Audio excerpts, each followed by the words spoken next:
बिस्मिल्लाहिर्रहमानिर्रहीम। अस्सलाम वालेकुम। I am Ayesha Sheikh, lecturer in mathematics at Khatoon Pakistan government degree college for women Karachi. BSc part 2 का mathematics का पेपर 3 मैकेनिक्स है। इस पेपर में हमारे पास 4 सेक्शंस हैं। सेक्शन ए वेक्टर एनालिसिस का है। वेक्टर एनालिसिस की जो बुक हम यूज़ कर रहे हैं वो शॉम सीरीज़ है। हम लोग ऑलरेडी चैप्टर नंबर 1-2 कवर कर चुके हैं और चैप्टर नंबर 3 भी हम लोगों ने लास्ट लेक्चर में स्टार्ट कर दिया था। उसके कुछ क्वेश्चंस भी किए थे और कुछ क्वेश्चंस आप लोगों को सॉल्व करने के लिए भी दिए थे। उम्मीद है कि आप लोगों ने सॉल्व किए होंगे और आप लोगों को कोई डिफ़िकल्टी नहीं हुई होगी। अगर कि कोई चीज़ ऐसी है जो आप लोगों को नहीं समझ में आई तो प्लीज़ उस लेक्चर के नीचे कमेंट्स में ज़रूर अपना क्वेश्चन डिस्कस कीजिएगा। आज हम स्टार्ट कर रहे हैं partial derivatives of vectors. Partial derivatives भी हम कैलकुलस के कोर्स में लास्ट ईयर बीएससी पार्ट 1 में करके आए हैं। आज हम वेक्टर्स के साथ करेंगे। हमारे पास वेक्टर्स जो हैं वो एक्स वाई जेड 3 डायमेंशनल हैं, जबकि हमने जब पार्शियल डेरिवेटिव्स किए थे हम ज़रा सा अपना स्टैंडर्ड डेरिवेटिव देखते हैं कि अगर हमारे पास जो है वो एक वेरिएबल के साथ अगर कोई फंक्शन डिफाइंड है तो उसका डेरिवेटिव की हमारे पास df/dx limit delta x tends to 0 f of x plus delta x minus fx divided by delta x। ये फॉर्मूला होता है जो फर्स्ट प्रिंसिपल का है। सिमिलरली जब हम partial derivative with respect to x लेंगे तो हमारे पास यही फॉर्मूला होगा x प्लस डेल्टा x, जबकि y और z जब हम विद रिस्पेक्ट टू x करेंगे तो y और z हमारे पास कांस्टेंट बिहेव करेंगे। Minus a x y z divided by delta x। Similarly हमारे पास partial derivative with respect to y limit delta y tends to 0 a x और z यहाँ पे हमारे पास कांस्टेंट बिहेव करेंगे, जबकि y plus delta y changes जो है सारी वो y में आएंगी। y एज अ वेरिएबल है तो हमारे पास y ही वेरी करेगा, x और z जो है वो कांस्टेंट रहेंगे। Similarly delta a by delta z is equals to limit delta z tends to 0 a x y z plus delta z minus a x y z divided by delta z। Higher derivatives हैं हमारे पास। अगर हमें double derivative लेना है तो हम किस तरह से लेंगे कि डेल्टा, इस पार्शियल डेरिवेटिव को हम डाबा भी कहते हैं, डाबा a बाय डाबा x। पहले हम इसको with respect to x partial derivative लेंगे, फिर हम रिजल्ट को दोबारा डेरिवेटिव लेंगे विद रिस्पेक्ट टू x, जहाँ पे हम y और z को कांस्टेंट ट्रीट करेंगे। सिमिलरली अगर फर्स्ट करें कि हमारे पास हमें लेना है डाबा स्क्वायर a बाय डाबा एक्स स्क्वायर, तो ये हमारे पास हो जाएगा। पहले हम इसका वाई स्क्वायर, पहले हम इसका डेरिवेटिव लेंगे विद रिस्पेक्ट टू y, जो रिजल्ट आएगा उसका हम दोबारा डेरिवेटिव लेंगे, partial derivative with respect to y। Similarly अगर हमारे पास डाबा स्क्वायर a बाय डाबा x डाबा y है, वो बराबर है डाबा बाय डाबा x डाबा a बाय डाबा y के। और अगर कि हम इसका ऑर्डर आगे पीछे कर लें, हम पहले x की जगह पहले y से कर लें और बाद में हम इसको तो उसका भी रिज़ल्ट जो है वो सेम ही होगा। अगर हम डाबा a बाय डाबा x का रिज़ल्ट को फिर हम with respect to y partial derivative लें, रिज़ल्ट वुड बी सेम। चाहे हम इस तरीके से सॉल्व करें या इस तरीके से, आंसर वुड बी सेम। ये हम अभी आगे एक आध क्वेश्चन में आप करके भी इसको देख सकते हैं। फिर हमारे पास इसके रूल्स हैं। रूल्स वही हैं जो हमारे पास डेरिवेटिव ऑफ वेक्टर्स के थे। Derivative partial derivative with respect to x a dot b is equals to a dot डाबा b बाय डाबा x प्लस डाबा a बाय डाबा x डॉट डाबा b, और क्रॉस प्रोडक्ट का भी ऐसे ही है। ये ठीक है जी। थर्ड हमारे पास है डाबा स्क्वायर बाय डाबा y डाबा x a डॉट b। इसको अगर हम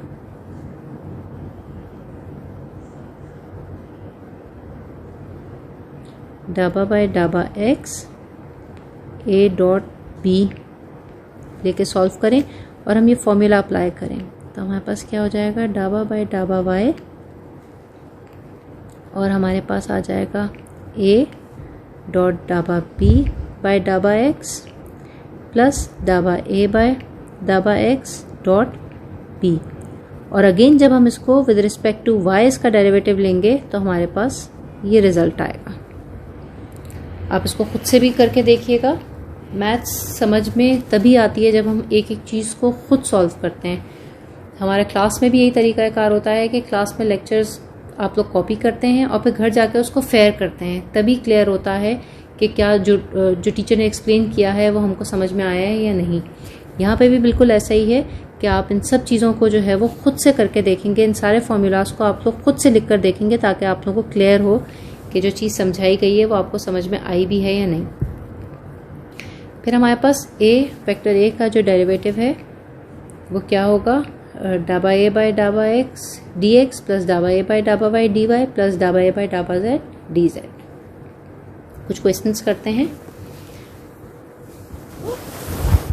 हमारे पास क्वेश्चन दिया हुआ है, क्वेश्चन नंबर 15 सॉल्व्ड है। If a is equals to a vector एक दिया हुआ है तो कह रहे हैं कि फाइंड आउट डाबा ए बाय डाबा एक्स। तो डाबा ए बाय डाबा एक्स हमारे पास क्या होगा, इसको हम डेरिवेटिव लेंगे विद रिस्पेक्ट टू एक्स। जो चीज़ हमें जहन में रखनी है वो ये कि यहाँ पे हमारे पास टोटल 2 ही वेरिएबल्स हैं, एक्स और वाई, और वाई हमारे पास बिल्कुल कांस्टेंट की तरह होगा क्योंकि हम derivative partial derivative with respect to x ले रहे हैं।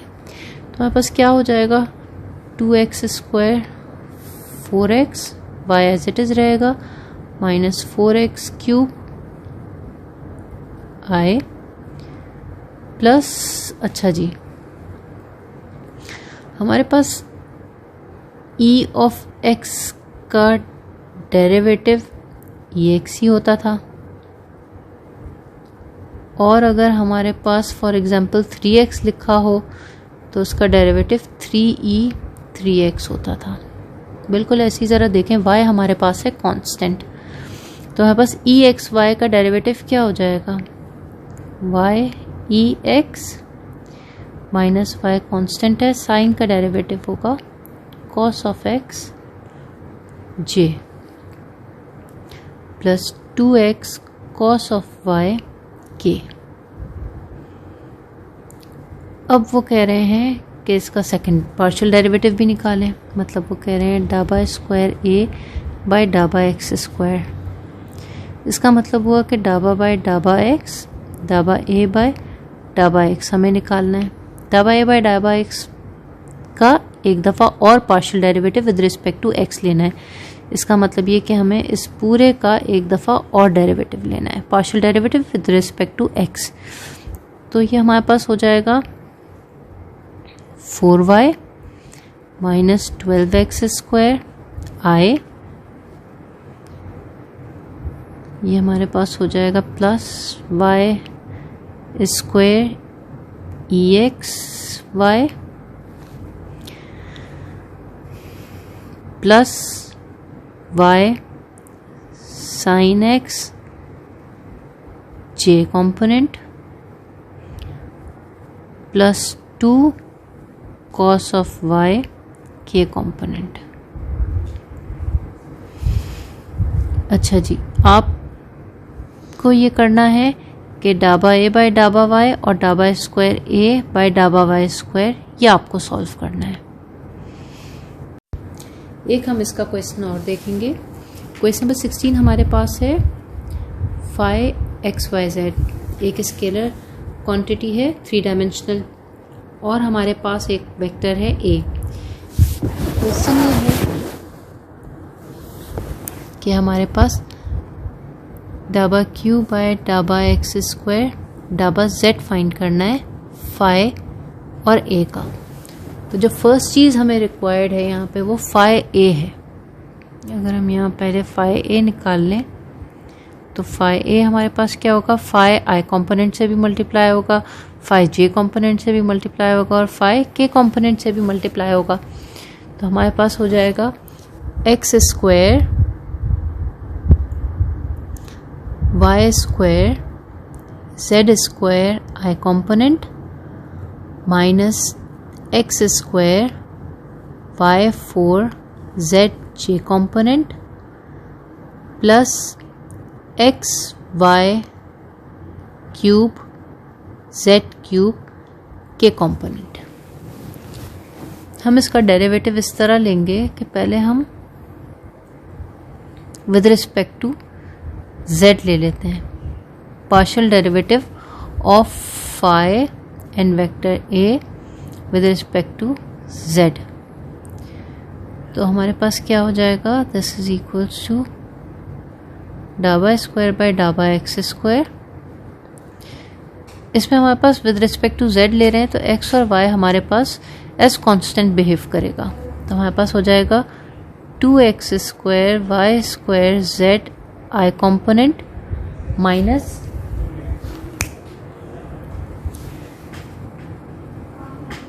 एक्स स्क्वायर वाई स्क्वायर जे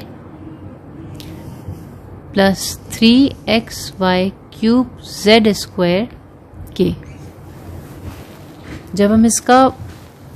अब हम इसका डेरिवेटिव लेंगे विद रिस्पेक्ट टू x।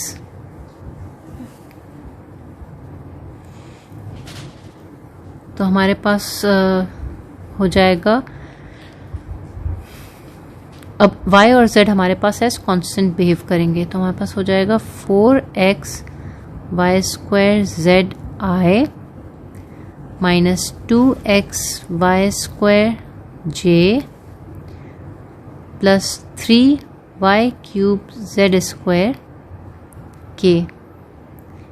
एक दफ़ा और जब हम इसका partial derivative with respect to x लेंगे तो हमारे पास क्या हो जाएगा, 4y square z i minus 2y square j, और k के साथ तो हमारे पास x की कोई टर्म नहीं है तो वो हमारे पास हो जाएगा 0। अब वो कह रहे हैं कि ये हमको फाइंड करना है एट पॉइंट 2 माइनस 1 और 1। इसका मतलब ये कि हमारे पास x की वैल्यू 2, y की -1 और z की 1 है। जब हम ये वैल्यूज़ यहाँ पे सब्स्टिट्यूट करेंगे तो हमारे पास क्या हो जाएगा, 4 minus 1 square 1i minus 2 minus 1 square j।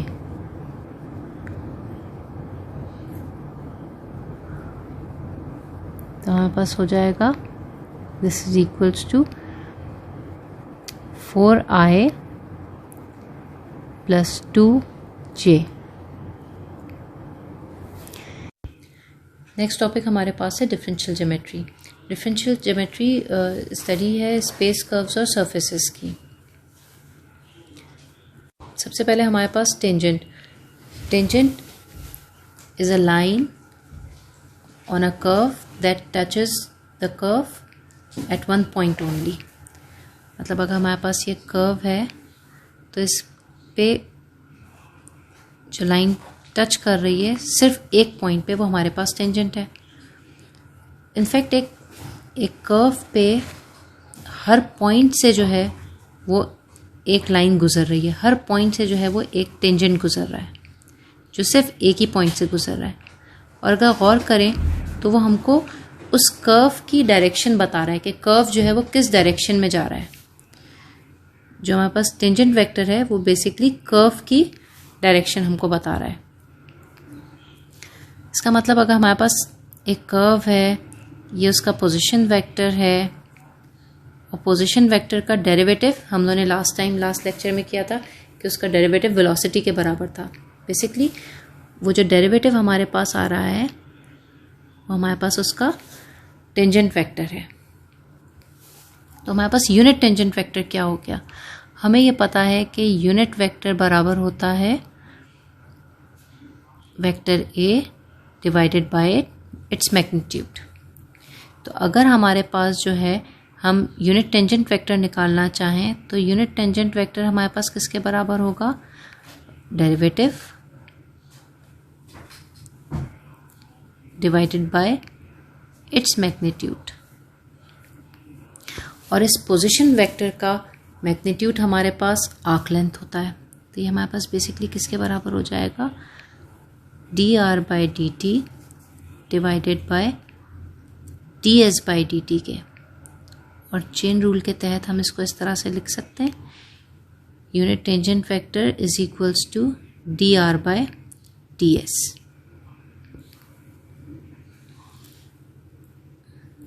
हमारे पास अगर हम इसी टेंजेंट वेक्टर का डेरिवेटिव लें dt बाय ds, तो हमारे पास जो यूनिट नॉर्मल वेक्टर है ये हमारे पास नॉर्मल वेक्टर के बराबर है। नॉर्मल वेक्टर क्या है? हमारे पास ये कर्व था, हमारे पास ये टेंजेंट वेक्टर आया, टेंजेंट वेक्टर का जो परपेंडिकुलर जा रहा है हमारे पास इनसाइड द कर्व, ये हमारे पास नॉर्मल वेक्टर है। तो यूनिट नॉर्मल वेक्टर मतलब 1 यूनिट इन लेंथ, हमारे पास क्या हो जाएगा? n इज इक्वल्स टू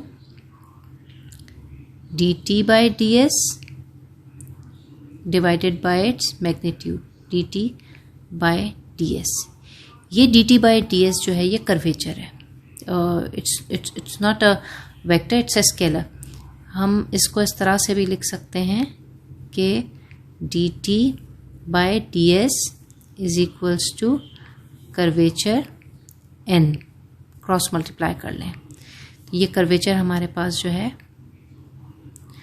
और हमारे पास जो रो है वो हमारे पास रेडियस ऑफ कर्वेचर है, वो हमारे पास 1/k के बराबर होता है।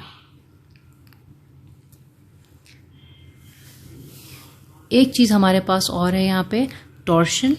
हम इन सब को अभी थोड़ा सा फिगर के थ्रू भी देखने की कोशिश करते हैं कि ये सब बता रहे क्या है। टॉर्शन हमारे पास होती है speed of rotation of a binormal, और बायनॉर्मल हमारे पास क्या है? हम ज़रा सी एक फिगर अच्छी सी बना लेते हैं। हमारे पास एक कर्व है, उस कर्व में हमारे पास एक टेंजेंट वेक्टर है, एक उसका नॉर्मल वेक्टर है, ये दोनों एक दूसरे के परपेंडिकुलर हैं। इन दोनों के परपेंडिकुलर जो है एक और वेक्टर है इन अनदर प्लेन, जो t वेक्टर है और n वेक्टर है ये सेम प्लेन में है। ये जो b इन दोनों के परपेंडिकुलर है वो बायनॉर्मल कहलाता है। तो इस फिगर से हमको नज़र भी आ जाता है कि अगर सब एक दूसरे के ऊपर परपेंडिकुलर हैं तो बायनॉर्मल जो है वो क्रॉस प्रोडक्ट होगा टेंजेंट और नॉर्मल का। जो हमने यहाँ पे पढ़ा कर्वेचर हमारे पास, कर्वेचर बेसिकली हमारे पास इट्स नॉट अ वेक्टर, ये हमको ये बताता है कि how curvy is the path, मतलब जितनी बड़ी वैल्यू होगी उतना टाइट कर्व होगा। अगर लार्ज कर्व होगा तो स्मॉल कर्वेचर होगा, अगर स्मॉल कर्व होगा तो लार्ज कर्वेचर होगा। मतलब अगर मैं यहाँ पर देखूँ तो ये बड़ा कर्व है तो कर्वेचर की वैल्यू छोटी आएगी, और ये अगर मेरे पास छोटा कर्व टाइट कर्व बनता जाएगा तो कर्वेचर की वैल्यू जो है वो बड़ी होती जाएगी। हर पॉइंट पे एक टेंजेंट डिफाइंड है, हर पॉइंट पे। ये सब हमको एक एक पॉइंट पर जो है, हर पॉइंट पे एक टेंजेंट है, हर पॉइंट पर एक नॉर्मल है और हर पॉइंट पर एक बायनॉर्मल है, और ये हमको पूरी इस कर्व की जो है वो मूवमेंट जो है इन वेक्टर से पता चलती है। जो हमारे पास टॉर्शन है वो भी हमारे पास speed of rotation of binormal है। हमारे पास फ्रेने सेरेट फॉर्मूलाज हैं, ये 3 हैं। इन 3 को जो है हम यूज़ करेंगे अपने पास आगे के क्वेश्चंस में। बेसिकली अब हम लोग इसकी एप्लीकेशंस जो हैं वो वेक्टर डिफरेंशिएशन में पढ़ने के लिए जा रहे हैं। हम क्वेश्चन से स्टार्ट करते हैं।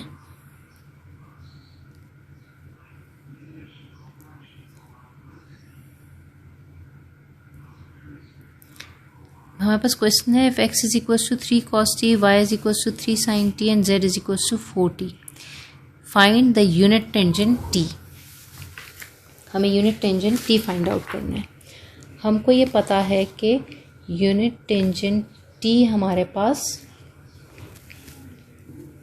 बराबर है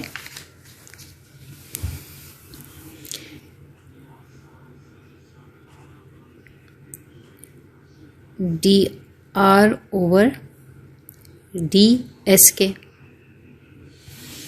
r हमारे पास गिवन है, r is equals to x i plus y j plus z k. तो हमारे पास क्या हो जाएगा, 3 cos t I plus 3 sin t j plus 4 t k। हमें D r by d S चाहिए। हमको पता है कि ये बराबर होता है D r by d T upon D s by d t के। और ये basically D s by d t हमारे पास क्या होता है ये भी हमको पता है। D s by d t हमारे पास होता है बराबर D r by d t के मैग्नीट्यूड के। तो बेसिकली हमको चाहिए क्या है, हमको बेसिकली चाहिए है D r by d T. जब हम D r by d T निकाल लेंगे तो हम निकालेंगे D r by d T का मैग्नीट्यूड, और इन दोनों वैल्यूज़ को हम यहाँ सब्स्टिट्यूट करके D r by d S निकाल लेंगे। Let's start.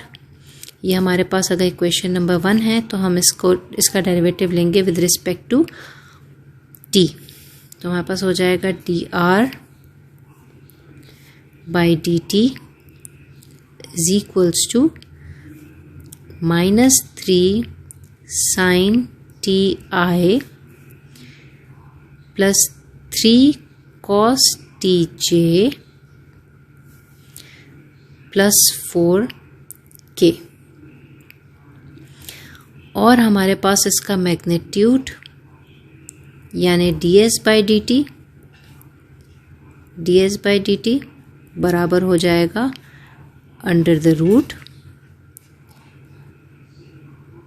3 sin t square plus 3 cos t square plus 4 square, and this will be equals to 9 sin square t plus 9 cos square t plus 16।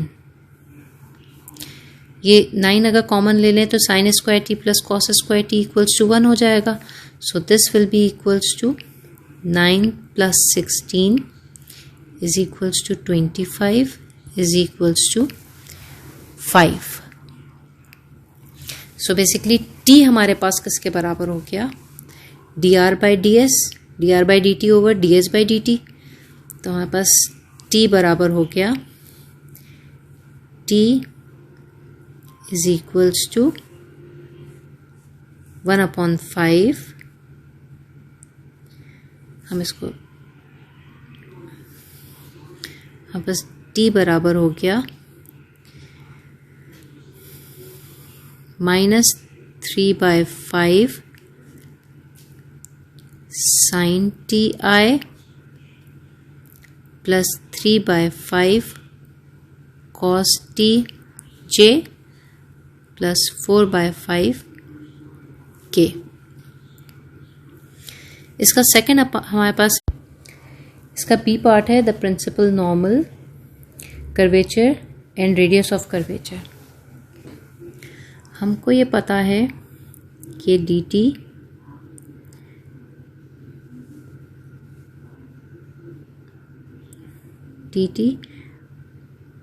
By d s बराबर होता है curvature और normal unit vector के। ये normal unit normal vector जो है वो 1 unit in length है, तो इसका मैग्नीट्यूड 1 के बराबर होगा।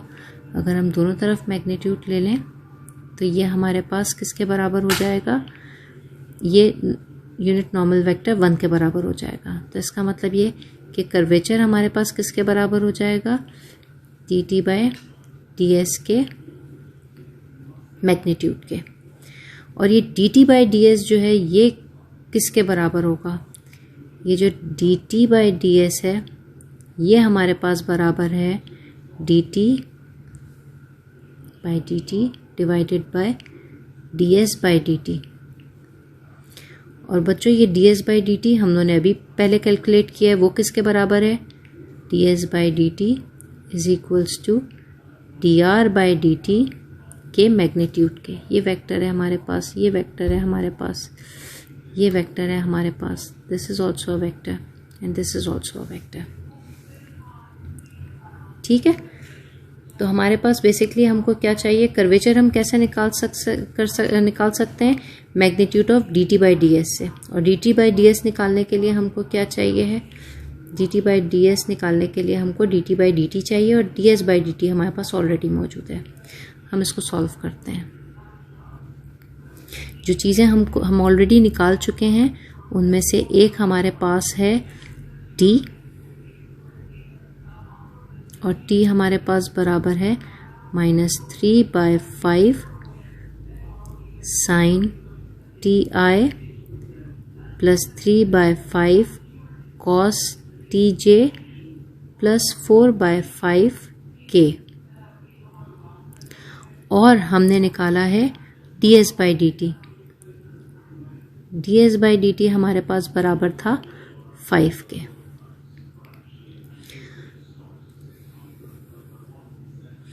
हमको चाहिए है dt by d S. dt by d S निकालने के लिए भी हमने क्या देखा कि हमको dt बाई डी टी चाहिए। हम डेरिवेटिव ऑफ t लेंगे विद रिस्पेक्ट टू t, तो हमारे पास क्या हो जाएगा, -3/5 cos ti -3/5 sin tj, और यहाँ पे कोई t की वैल्यू नहीं है तो ये हमारे पास 0 हो जाएगा। तो हमारे पास बराबर हो जाएगा dt by d s is equals to dt by d t divided by d s by d t, और ये हमारे पास किसके बराबर हो गया, हम डिवाइडेड बाय 5 हो जाएगा। तो हम इसको लिख सकते हैं -3/25 cos of t i -3/25 sin t j. ये d t by d t ये टर्म आ गई, और d s by d t हमारे पास यहाँ आ गया। ये d t by d s निकल आया। और हमने क्या देखा कि कर्वेचर जो है वो किसके बराबर है, वो बराबर है magnitude of D t by d s के। तो इसका मैग्नीट्यूड हमारे पास क्या हो जाएगा, इसका मैग्नीट्यूड हो जाएगा -3/25 cos of t whole square plus -3/25 sin of t whole square. ये cos square t plus sin square t तो हमारे पास 1 के बराबर हो जाएगा, और जब हम इसको सिंप्लीफाई करेंगे तो ये हमारे पास आ जाएगा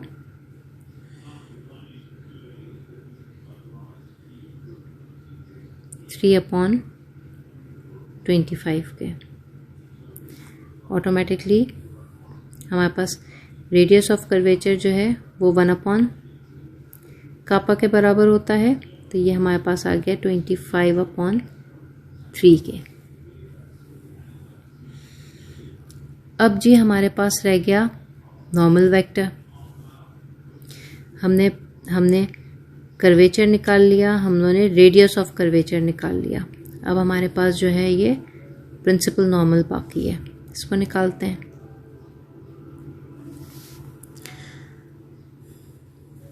अच्छा जी, हमें ये पता है कि dt by d s is equals to curvature, ठीक है। तो इसका मतलब n हमारे पास किसके बराबर हो गया, 1/k dt by d s के। 1/k का मतलब हमारे पास k की वैल्यू आई थी 3/25, तो ये हमारे पास हो गई 25/3, और dt बाई डी एस हमारे पास क्या आया था, -3/25 cos t i -3/25 sin t j. ये 25 और 3 तो हमारे पास सब कैंसिल हो जाएगा। फाइनली हमारे पास क्या बचा, n is equals to -cos t i sin t j. C part अब है हमारे पास कि the binormal b torsion tau and the radius of torsion हमें फाइंड आउट करना है। सबसे पहले तो हमको पता है कि B is equals to T cross N के बराबर है। स्टूडेंट्स मैं लिखूंगी, सॉल्व इसको आप लोग खुद से करेंगे। ये हमारे पास बराबर होगा, हमने T की वैल्यू भी निकाल ली है, हमने N की वैल्यू भी निकाल ली है। उन सारी वैल्यूज़ को अगर हम सब्स्टिट्यूट करें तो हमारे पास क्या आ जाएगा, I J K T हमारे पास था -3/5 sin TI, 3/5 cos TJ and 4/5 K। और इसी तरीके से N हमारे पास था -cos T minus sin T की कंपोनेंट कुछ भी नहीं था हमारे पास। हम जब इसको सॉल्व करेंगे इस डिटर्मिनेंट को तो हमारे पास आंसर आएगा B vector is equals to 4/5 sin TI minus 4/5 cos TJ plus 3/5 K। इसको आप लोग खुद सॉल्व करेंगे, एक एक स्टेप सॉल्व करके आप लोग खुद से देखिएगा। ठीक है, B तो हमारे पास आ गया। अच्छा जी, फॉर टॉर्शन हमको ये पता है कि फ्रेने-सेरे फॉर्मूलाज में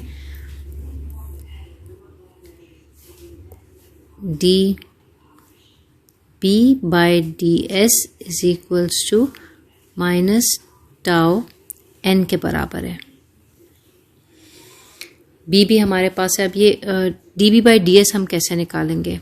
इस फॉर्मूले में अगर हम सब्स्टिट्यूट करना चाहते हैं तो dB/ds बेसिकली हमारे पास होगा dB/dt डिवाइडेड बाय ds/dt के। B तो अभी हमने कैलकुलेट किया, उसका हम डेरिवेटिव ले लेंगे। ds/dt हम ऑलरेडी कैलकुलेट कर चुके हैं। चलें हम इसमें वैल्यू सारी सब्स्टिट्यूट करते हैं। सबसे पहले हम dB/dt निकालते हैं। B हमने अभी कैलकुलेट किया तो dB/dt हमारे पास आ जाएगा बराबर 4/5 cos TI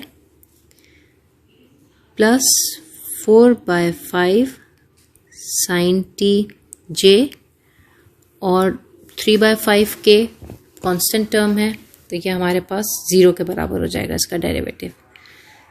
हम इन सब वैल्यूज़ को यहाँ पे रखेंगे। ds/dt हमारे पास ऑलरेडी बराबर आ चुका था 5 के, तो हम यहाँ पे जब इन वैल्यूज़ को रखेंगे तो हमारे पास आ जाएगा 4/25 cos of t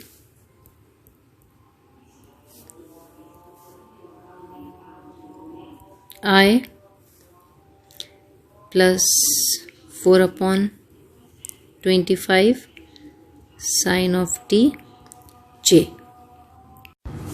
so now अब हमको जो है निकालना है टॉर्शन। टॉर्शन निकालने के लिए हमारे पास फ्रेने-सेरे फॉर्मूलाज में से एक था dB/ds is equals to minus tau n। अगर हम यहाँ से टॉर्शन की वैल्यू निकालना चाहें तो वो क्या हो जाएगी, this is equals to -1/n dB/ds। सारी वैल्यूज़ अगर हम यहाँ पे रख लें तो हमारे पास क्या हो जाएगा, -1/n की वैल्यू हमने निकाली थी और वो हमारे पास थी minus cos of TI minus sin of TJ, जबकि dB/ds जो हमने निकाला है वो हमारे पास आया था, अगर हम 4/25 वहाँ से कॉमन ले लें तो हमारे पास आया था cos of TI plus sin of TJ। नीचे से अगर हम ऊपर माइनस और नीचे कॉमन लेके उसको कैंसिल कर दें तो हमारे पास ये cos i sin j और cos i plus sin j cancel कर जाएंगे। तो हमारे पास जो टॉर्शन आया वो आया 4/25। और जो लास्ट रेडियस ऑफ टॉर्शन है तो सिग्मा हमारे पास बराबर होता है 1/tau के। ये हमारे पास क्या हो जाएगा 25/4। ये काफ़ी लंबा सा सवाल था लेकिन बड़ा इम्पोर्टेंट था कॉन्सेप्ट क्लियर करने के लिए कि किस तरीके से हमारे पास सारी कैलकुलेशंस होंगी। एक सवाल हम और करते हैं।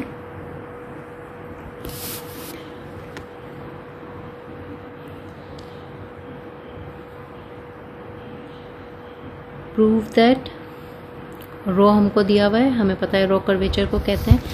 This is equals to d square x by d s square plus d y square d square y by d s square का whole square plus d square z by d s square का whole square whole power -12 के। सवाल दिखने में शायद थोड़ा सा difficult सा लग रहा हो लेकिन ऐसा कोई ख़ास डिफ़िकल्ट नहीं है। Let's start. हमको ये पता है कि हमारा यूनिट वेक्टर बराबर है x i plus y j plus z के और जो पैरामीटर हमारे पास है वो एस है। इसका मतलब ये कि एक्स हमारे पास एक्स एस और वाई हमारे पास जो है फंक्शन है, ये पैरामीटर हमारे पास जो है वो एस है। This is equals to z s. तो हमारे पास जो यूनिट टेंजेंट वेक्टर है वो हमारे पास क्या हो जाएगा d r by d s k. और अगर हम इसको डिफ्रेंशिएट करें विद रिस्पेक्ट टू एस तो हमारे पास क्या हो जाएगा, हमारे पास हो जाएगा d x by d s i plus d y by d s j plus d z by d s k. और अगर हम इसका एक और डेरिवेटिव लें, हम क्यों ले रहे हैं डेरिवेटिव, हमें ये पता है कि हमारे पास रो जो कि रेडियस ऑफ कर्वेचर है वो हमारे पास बराबर होती है 1/कापा के। कापा क्या है, कर्वेचर है। और हमारे पास जो फॉर्मूला था वो है d t by d s is equals to kappa n. अगर हम यहाँ से कापा की वैल्यू निकाल के उसका रेसिप्रोकल ले लें तो वो हमारे पास रो के बराबर है। बेसिकली हमें D t by d S निकालना है यहाँ पे ताकि हम यहाँ पे ये वैल्यू रख सकें। हमने पिछले क्वेश्चन में देखा था कि अगर हम एन हमारे पास मैग्नीट्यूड ऑफ एन जो है वो 1 के बराबर है तो ये हमारे पास हो जाएगा kappa is equals to d t by d s के मैग्नीट्यूड के। तो हम इसका डेरिवेटिव लेते हैं विद रिस्पेक्ट टू एस। ये हमारे पास बराबर हो जाएगा d square x by d s square plus d y by d s d square y by d s square plus d square z by d s square के।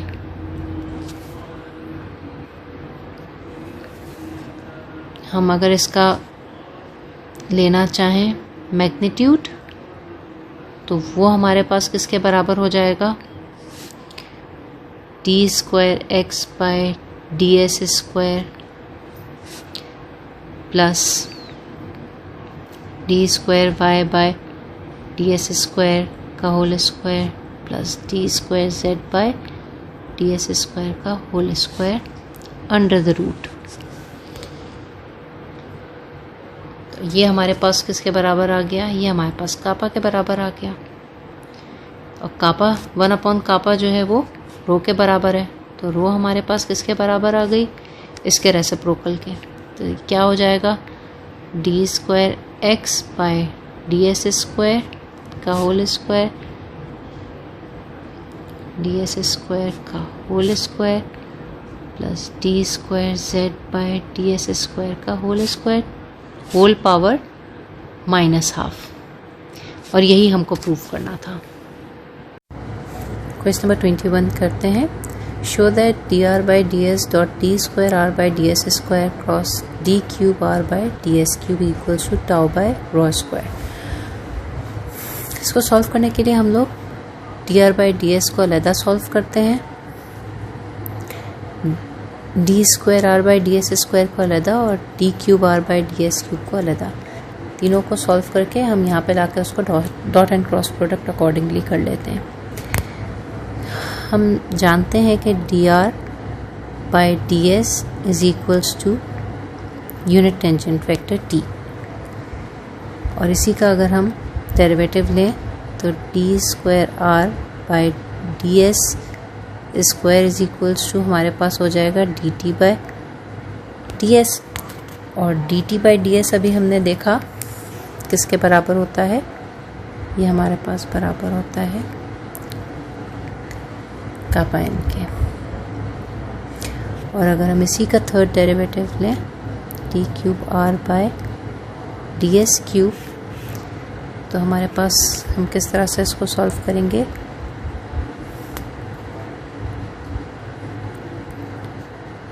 D n by d s plus d kappa by d s n, where n is a vector, और ये हमारे पास बराबर हो जाएगा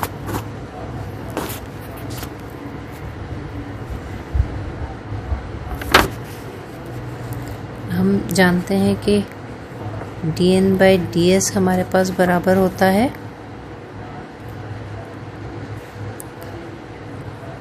D n by d S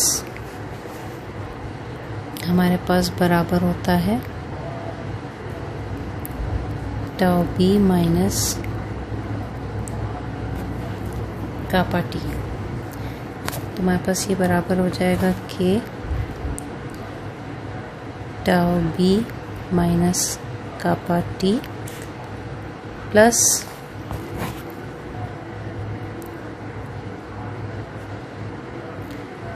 ठीक है। इसको अगर हम मज़ीद सिंप्लीफाई करें, मल्टीप्लाई कर लें, तो हमारे पास क्या हो जाएगा tau kappa b minus kappa square t plus d k by d s n. अच्छा जी, अब हम इन वैल्यूज़ को इस वैल्यू को इस वैल्यू को और इस वैल्यू को अपने क्वेश्चन में रखते हैं और देखते हैं कि हमारे पास सॉल्व होकर क्या आता है। जब हम इसमें सारी वैल्यूज़ रखेंगे तो हमारे पास क्या हो जाएगा, this is equals to t dot kappa n cross kappa tau b minus kappa square t plus d kappa by d s n. N t n t हमारे पास वेक्टर्स हैं, इवन के बी भी हमारे पास vector है। चले जी, पहले अगर हम इसका क्रॉस प्रोडक्ट करें तो हमारे पास क्या रिजल्ट आएगा, हमारे पास रिजल्ट आएगा कापा स्क्वायर टाउ, ये सब हमारे पास स्केलर्स हैं। वेक्टर क्या हो गया, एन क्रॉस बी माइनस इन दोनों का क्रॉस प्रोडक्ट लेंगे तो हमारे पास क्या हो जाएगा, kappa cube n cross t plus इन लोगों का क्रॉस प्रोडक्ट लेंगे तो क्या हो जाएगा, kappa d kappa by d s n cross n. N cross n तो हमारे पास हो जाएगा 0 के बराबर, और हमारे पास हम जानते हैं कि एन क्रॉस बी हमारे पास टी के बराबर है। हमने ये देखा था कि बी हमारे पास बराबर होता है टी क्रॉस एन के, और हमने देखा था कि तीनों एक दूसरे के परपेंडिकुलर होते हैं। तो हमारे पास n क्रॉस b बराबर होगा t के, तो ये हो जाएगा t dot kappa square tau t plus kappa cube और n क्रॉस t जो है वो हमारे पास माइनस b के बराबर हो जाएगा। क्रॉस प्रोडक्ट में ऑर्डर मैटर्स, तो अगर हम इसको n क्रॉस t लेंगे तो हमारे पास माइनस b के बराबर आ जाएगा।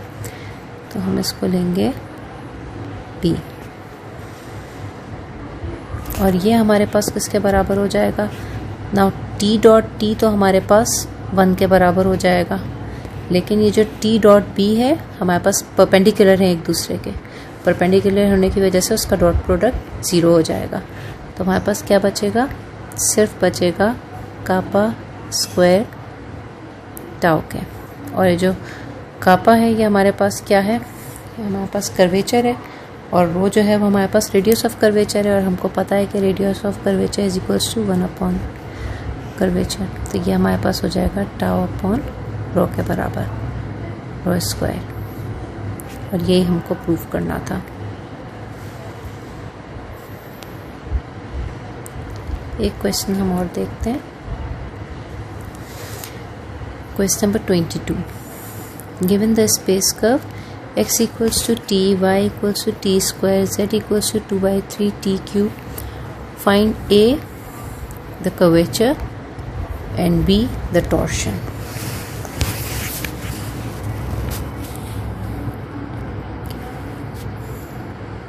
सबसे पहले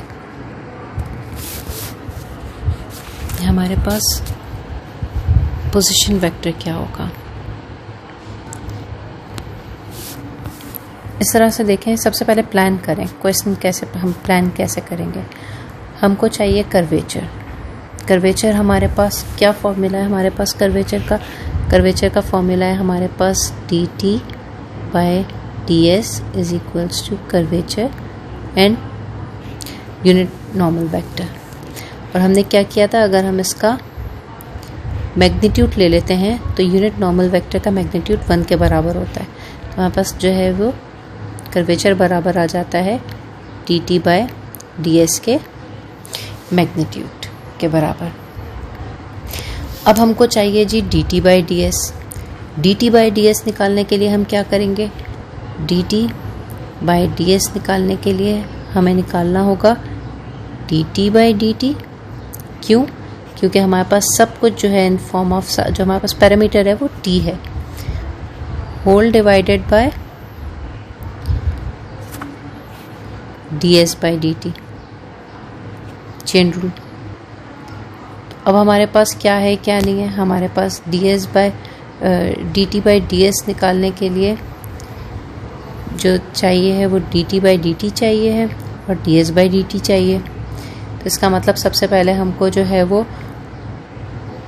पोजीशन वेक्टर चाहिए, क्योंकि जो ये ds बाय dt है ये हमारे पास बराबर होता है magnitude of dr by dt के। दूसरी चीज़ हमको क्या चाहिए, हमें t चाहिए। जब हमें t मिलेगा तभी हम dt बाई ds निकाल सकेंगे। तो t के लिए हमें क्या चाहिए, t बराबर होता है dr बाई ds के, और dr बाई ds किसके बराबर होता है, dr by dt divided by ds किसके बराबर है, dr बाई dt के मैग्नीट्यूड के। सो अब हम अपना क्वेश्चन स्टार्ट करते हैं। हमारे क्वेश्चन के लिए सबसे पहली चीज़ जो हमको रिक्वायर्ड है वो रिक्वायर्ड है r, पोजीशन वेक्टर r हमारे पास किसके बराबर है, xi plus y j plus z के। हमारे पास क्या हो गया, ti प्लस टी स्क्वायर जे प्लस 2/3 टी क्यूब के। सबसे पहले हम क्या करेंगे, dr by dt। dr by dt हमारे पास किसके बराबर हो जाएगा, i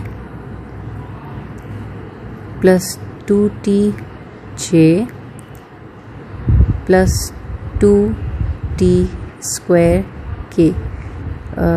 3t इसका डेरिवेटिव होगा, 3 और 3 कैंसिल हो जाएगा, सिर्फ हमारे पास टी स्क्वायर बचेगा।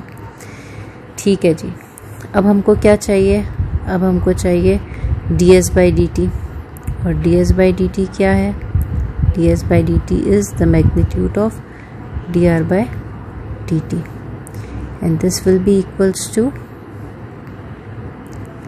under root 1 square plus 2t square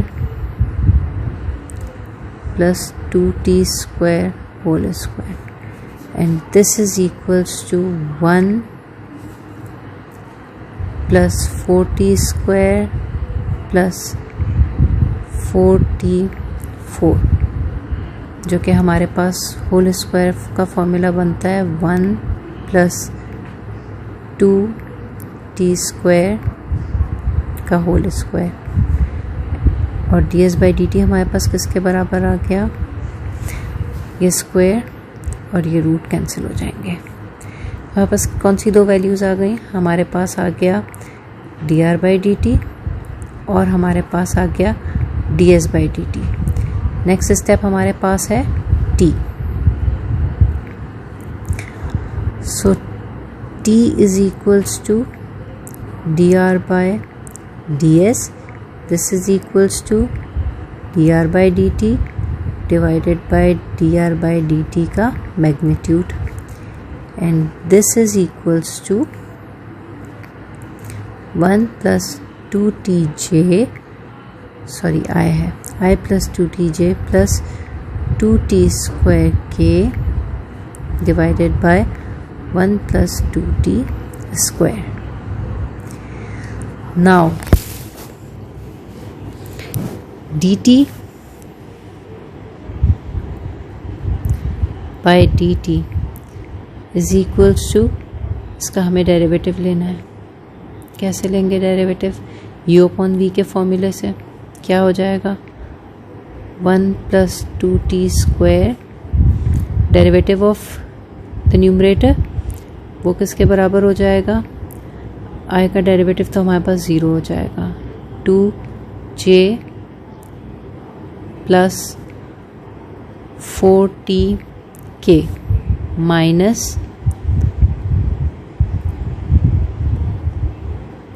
i plus 2tj plus 2t square k into derivative of the denominator, and that will be equals to 4t, and whole divided by denominator का square 1 plus 2t square का whole.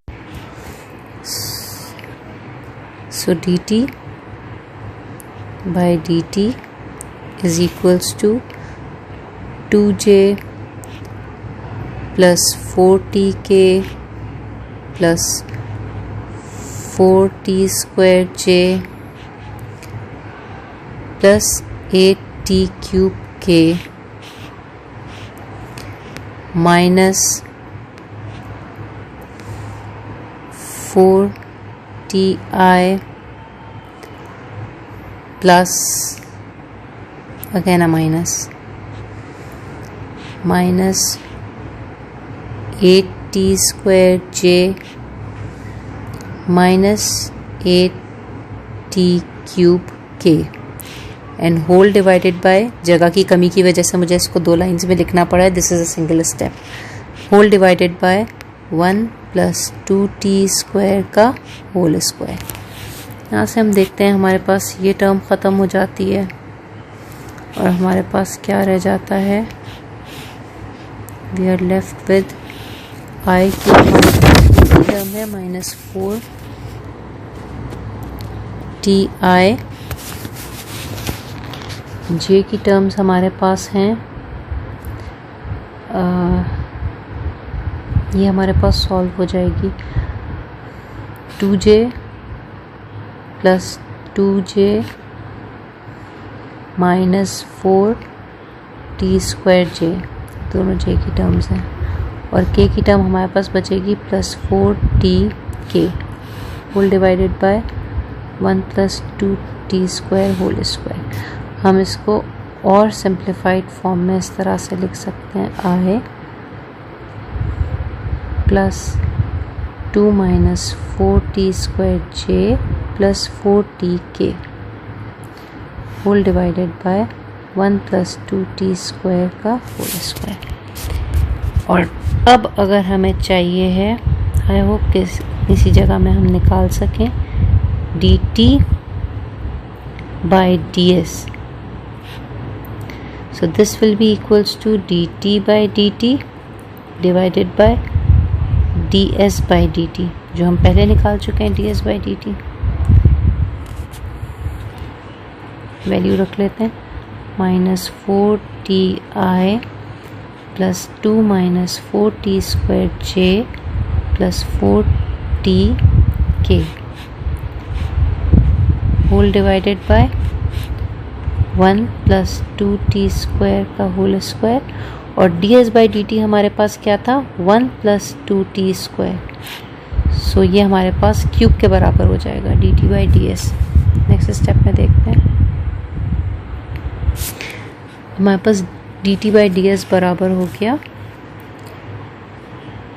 dt by ds is equals to minus 4ti plus 2 minus 4t square J plus 4tk whole divided by 1 plus 2t square whole cube. Now the last step, हमने क्या देखा था कि kappa is equals to magnitude of dt by ds and this is equals to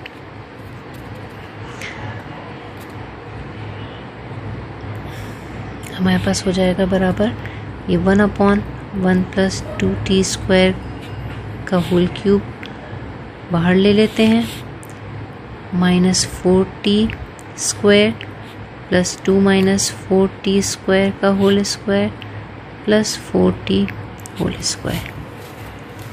इसको हम simplify करके देख लेते हैं, ये हमारे पास बराबर होगा 16t square plus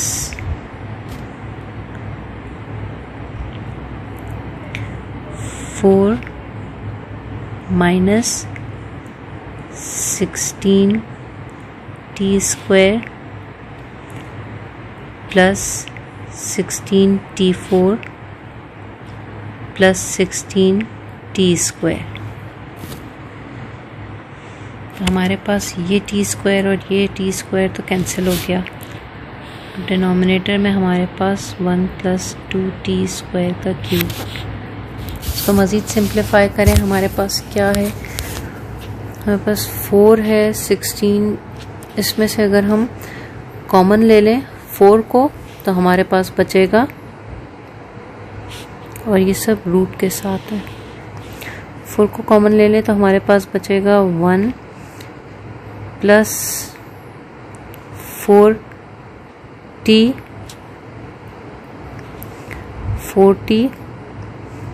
plus 4t square under the root whole divided by 1 plus 2t square का होल क्यूब। और हमको न्यूमरेटर में ये फॉर्मूला नज़र आ रहा है, ये हमारे पास 1 प्लस 2t स्क्वायर के होल स्क्वायर का फॉर्मूला है। Sorry, this is square and this is 4। So this will be equals to 4 root से बाहर आके 2 हो जाएगा, this will be equals to 2 1 plus 2t square, root और स्क्वायर कैंसिल हो जाएगा, divided by 1 plus 2t square का क्यूब, ये इससे कैंसिल होके 2 बचेगा। सो हमारे पास फाइनल आंसर क्या आया, कापा is equals to 2/1 plus 2t square का whole square. Now the second part is to find torsion.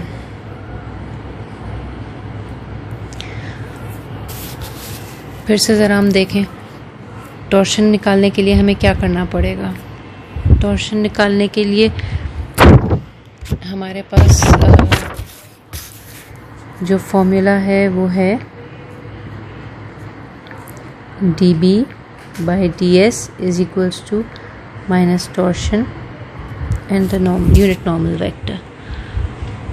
तो इसका मतलब ये कि हमको dv/ds भी चाहिए है, हमको n भी चाहिए है, और हमें ये पता है कि b हमारे पास t क्रॉस n के बराबर है। हमने अभी कापा निकाला है, तो हम सबसे पहले निकालते हैं। अगर हम देखें कि कापा n हमारे पास बराबर है, कापा n हमारे पास बराबर है dt/ds के। इसका मतलब ये हुआ कि n हमारे पास बराबर हो जाएगा 1 कापा dt/ds। dt/ds हमारे पास है, कापा हमारे पास है, हम यूनिट नॉर्मल वेक्टर निकाल सकते हैं। जब हम n निकाल लेंगे और t हमारे पास मौजूद है तो हमारे लिए b निकालना कोई मसला नहीं होगा। b हमारे पास बराबर है t क्रॉस n के। हम t और n की वैल्यूज़ जो है वो रखेंगे और हम t क्रॉस n निकाल लेंगे। जब हम t क्रॉस n निकाल लेंगे तो हम जो है वो निकालेंगे db/dt। db/dt किस तरह निकाल सकते हैं, सॉरी हमें db/dt क्यों निकालना है, क्योंकि हमको निकालना है db/ds, और db/ds निकालने के लिए हमको चाहिए होगा db/dt एंड ds/dt।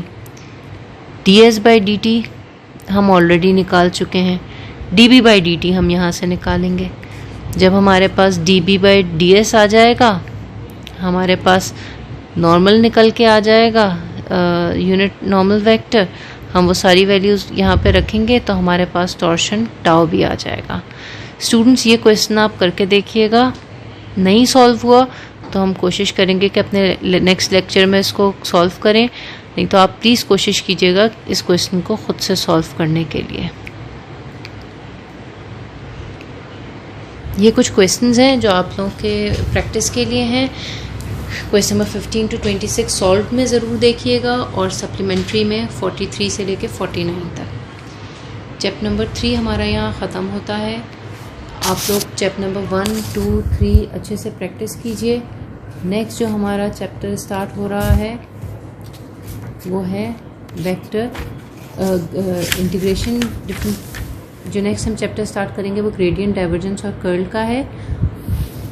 बहुत इंटरेस्टिंग है, बहुत मज़ा आएगा इसको करने में, लेकिन पिछला अगर आप लोगों ने कवर किया हुआ होगा तो आगे का ज़्यादा इंजॉय कर सकेंगे।